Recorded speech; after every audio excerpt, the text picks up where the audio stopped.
Allah ya Allah ya Allah ya Rabbi wafiqna lima tardah. Ilahi anta maqsudi wa ridaka matlubi a'tini mahabbataka wa ma'rifataka. Jamaah jamiah, bapak-bapak, ibu-ibu yang kami hormati, sebelumnya marilah kita selalu berusaha untuk mensyukuri segala nikmat, rahmat, karunia Allah yang selalu dicurahkan kepada kita, bahwa kita benar-benar dianjurkan untuk selalu bersyukur kepada Allah. Kenapa kita selalu dianjurkan untuk bersyukur kepada Allah? Kalau kita sadari yang namanya syukur itu sebenarnya berterima kasih. Syukur itu sendiri sesungguhnya adalah takwa, melaksanakan, berusaha, berjuang melaksanakan perintah Allah, dan kita berusaha, berjuang sekuat tenaga untuk meninggalkan apa-apa yang dilarang oleh Allah.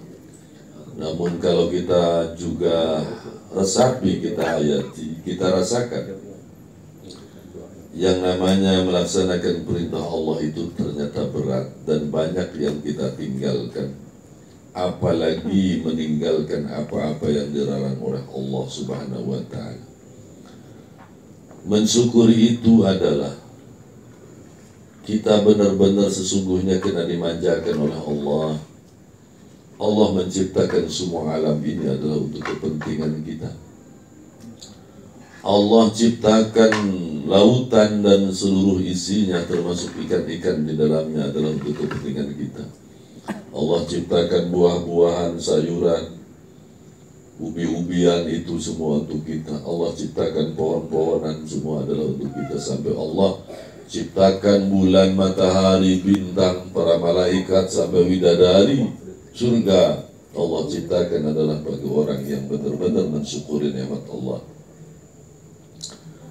Nah, selagi kita tidak merasa ditolong, tidak merasa diberi, tidak merasa dimanja oleh Allah, maka kita termasuk orang yang kurang mensyukuri nikmat Allah.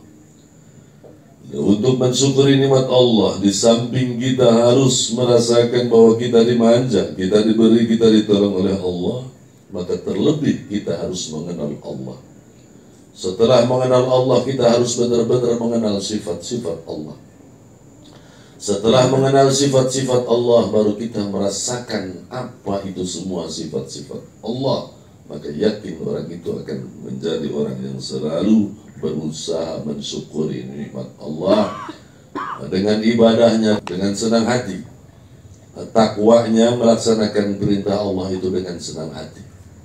Karena orang bersyukur itu maknanya adalah merasa gembira, merasa bersyukur itu merasa berterima kasih karena merasa dirinya selalu ditolong dan dimanjakan oleh Allah Subhanahu wa ta'ala. Dan alhamdulillah atas hidayah, taufik, rahmat, kita bisa berkumpul di majelis yang mulia ini. Jamaah jamiah yang kami hormati, termasuk majlis thariqah adalah melaksanakan perintah Allah. Satu contoh kita dari mulai ta'awud sebelum membaca Al-Quran, itu ada kalimat A'udzu billahi minasyaitonir rajim. Aku berlindung kepada Allah dari godaan syaitan yang terkutuk. Dan dari ta'awud itu kita diwajibkan untuk ma'rifah, untuk mengenal kepada Allah. Karena kita akan berlindung. Kalau tidak mengenal Allah, maka selamanya kita tidak akan pernah berlindung kepada Allah. Kita selalu berlindung kepada pemikiran kita. Kita banyak selalu berlindung kepada keinginan hawa nafsu kita. Kita selalu berlindung kepada pertolongan orang lain, saudara kita, teman kita, atau tetangga kita. Selagi tidak mengenal Allah, kita selamanya tidak akan pernah berlindung kepada Allah. Dan yang namanya berlindung kepada Allah, maka otomatis kita harus mengenal Allah. mengenal sifat-sifat Allah, merasakan keagungan, kebesaran seluruh sifat af'al asma Allah. Nah, untuk mengenal Allah, untuk mengenal sifat-sifat Allah, lebih-lebih untuk merasakan keagungan, kebesaran Allah Subhanahu wa Ta'ala, maka kita harus benar-benar punya guru. Kita harus benar-benar butuh, karena sekalipun gurunya banyak, selagi hati kita tidak butuh, maka itu sangat sulit untuk mengenal Allah. Selagi tidak mengenal Allah, maka kebenaran itu ada pada diri kita. Tapi kalau orang sudah mengenal Allah, maka kebenaran itu adalah milik Allah, sehingga kita tidak merasa dan mengaku dirinya adalah benar, karena kebenaran itu sendiri adalah milik Allah. Kita bisa taat pun karena pertolongan Allah. Kita bisa ngaji di sini, bisa hadir di majelis ini, itu pun karena pertolongan Allah. Maka dari itu, kenalilah Allah, karena kita diciptakan oleh Allah pun. Itu sebagaimana firman-Nya, a'udzu billahi minasyaitonir rajim, wa ma khalaqtul jinna wal insa illa liya'budun. Dan tidaklah Allah ciptakan kita sebagai manusia, Allah ciptakan bangsa jin juga, illa liya'budun, kecuali suruh mengabdi, menyembah, taat dan turut kepada perintah Allah. Di sisi lain, karena kita pun kadang mengenal Allah, tapi sesungguhnya kadang kita jauh dari Allah, karena belum ada getaran kita menyebut nama Allah. Kita belum merasa butuh kepada pertolongan Allah. Kita belum merasa butuh akan ampunan Allah. Kita tidak merasa butuh akan pertolongan Allah. Sementara malaikat Israel selalu mengawasi kita. Yang namanya mati adalah sedang menanti kita. Manusia-manusia calon mati, tapi kita karena jauh dari Allah, tidak mengenal Allah, seakan kita pun hidup tidak akan pernah mati. Yang kita kejar adalah hanya kepentingan dunia dan dunia, dan kita sendiri kurang memperhatikan akhirat. Kita tidak memperhatikan bahwa mati kita ini husnul khatimah atau su'ul khatimah. Matinya kita ini akan mendapatkan nikmat kubur atau siksa kubur. Kita tidak memikirkan bahwa kalau kita mati, bagaimana bisa menjawab pertanyaan munkar nakir atau tidak. Karena itu semua kita akibat kurang mengenal Allah. Yang mengenal Allah saja begitu banyak noda dan dosa di hadapan Allah, apalagi yang kita tidak mengenal Allah Subhanahu wa Ta'ala. Kalau orang sudah banyak mengenal Allah, maka tumbuh kasih sayang, akan tumbuh saling memaafkan, akan tumbuh saling menasihati, saling mendoakan, saling memaafkan, saling meluruskan. Jamaah jamiah, itulah kewajiban kita pertama, adalah untuk mengenal Allah. Itu dalam bismillah saja. Bismillah dengan menyebut nama Allah, maka kita menyebut nama Allah berarti kita wajib ma'rifah, wajib mengenal Allah beserta sifat-sifatnya. Alladzina yu'minuna bil ghaib wa yuqimuna as-shalah wa mimma razaqnahum yunfiqun. Andaikan kita tidak mengenal Allah, andaikan kita tidak iman kepada yang maha gaib, maka salat kita wa yuqimuna as-shalah. Pertama, alladzina yu'minuna bil ghaib. Andaikan alladzina yu'minuna bil ghaib ini kurang diperhatikan, kurang dipelajari, kita tidak butuh kepada Allah, maka wa yuqimuna shalah, kita mendirikan sholatnya untuk siapa kita persembahkan, untuk apa kita ibadah kita persembahkan, jamiah ini untuk siapa kita persembahkan, kalau tidak mengenal alladzina yu'minuna bil ghaib. Supaya apa?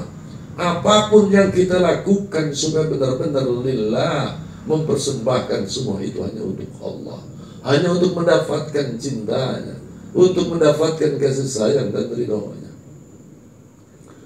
Wa mimma razaqnahum yunfiqun. Nah, berkaitan dengan wa mimma razaqnahum yunfiqun, memberikan nafkah, memberikan sedekah, infak zariyah. Untuk melakukan itu semua kita wajib usaha. Yang namanya usaha kita akan hubungan dengan sesama manusia, supaya hubungan sesama manusia, usahanya untuk mendapatkan rezekinya itu berdasarkan amanu, iman semata-mata kepada Allah. Kalau sudah iman kepada Allah, andaikan kita usahanya karena Allah, hubungannya sesama dengan manusia karena Allah, rumah tangganya karena Allah, berjamiahnya karena Allah, berusahanya karena Allah, mendapatkan rezekinya ini semata-mata memandang kepada Allah, maka yakin orang itu akan menginfakkan baik kepada keluarganya, bersedekah, berinfak, berzariah, di samping zakatnya. Dia insya Allah tidak termasuk orang yang kikir, karena iman kepada Allah. Kita memandang dan menghormati orang semata-mata karena iman kepada Allah, sehingga sayangnya karena iman, silaturahminya karena iman, dan semuanya karena iman kepada Allah Subhanahu wa ta'ala. Cuman sejauh manakah kita iman kepada Allah? Sejauh mana kita kenal kepada Allah? Sejauh mana kita butuh kepada Allah? Sejauh mana kita takut kepada Allah? Sejauh mana kita banyak memohon ampun kepada Allah atas dosa-dosa kita? Kalau kita tidak mengenal Allah, maka sangat sulit kita untuk memohon ampun kepada Allah. Rasakan oleh kita sendiri sejauh mana kita banyak memohon ampun kepada Allah, padahal kita sendiri adalah manusia yang penuh dengan noda dan dosa. Intisarinya, kenalilah Allah, kenalilah Allah, dan kenalilah Allah. Supaya apa? Kita benar-benar apapun yang kita lakukan di hidup ini semata-mata sebagai pembuktian pengabdian kepada Allah Subhanahu wa ta'ala. Andaikan kita melaksanakan pengabdian kepada Allah masih jauh dan masih banyak kita melakukan yang salah karena kita kenal kepada Allah, maka yakin di situ ada dorongan-dorongan untuk selalu memohon ampun kepada Allah. Karena selagi kita tidak merasa bersalah, maka kita tidak akan pernah meminta ampun kepada Allah. 1000 kali kita baca istighfar, selagi kita tidak merasa bersalah, tidak merasa berdosa, maka istighfarnya baru membaca, bukan semata-mata taubat. Tapi taubat dan istighfar sesungguhnya adalah orang yang merasa bersalah kemudian memohon ampun kepada Allah. Nah itu baru mulai dicintai oleh Allah Subhanahu wa ta'ala. Innallaha yuhibbut tawabina. Sesungguhnya Allah sangat mencintai, Allah sangat menyayangi, Allah sangat mengasihani kepada orang-orang yang selalu memohon ampun kepada Allah. Kenalilah Allah. Cinta bagaimana kita untuk mampu mencintai Allah, dan bagaimana kita untuk mendapatkan ridho rahmat Allah. Bukan hanya sebatas lisan, tapi bagaimana kita dalam perilaku dan merasakan keagungan kebesaran Allah itu sendiri. Itulah perlunya kita nuntut ilmu, perlunya kita punya guru. Karena ayat diantara ada idza dzukirallahu wajilat qulubuhum, di mana dibacakan ayat-ayat Allah, di mana dibacakan kalam Allah, di mana dibacakan berarti ada yang membacanya dan ada yang mendengarnya.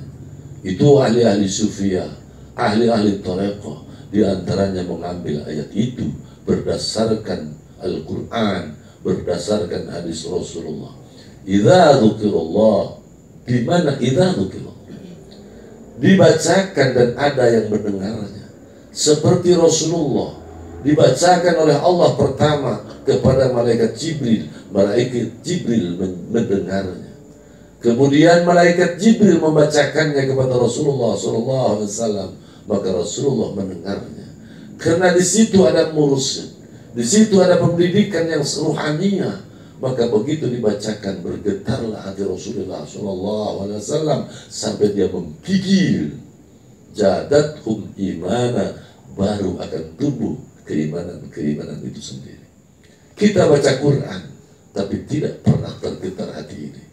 Kita baca Quran tapi bukan nambah keimanan itu, sehingga tidak sedikit orang yang mampu membaca Quran, membaca terjemahan, itu malah menjadi orang sombong.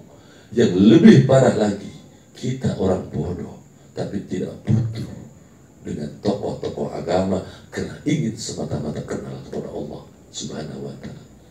Itu saja yang dapat kami sampaikan, kurang lebihnya mohon maaf.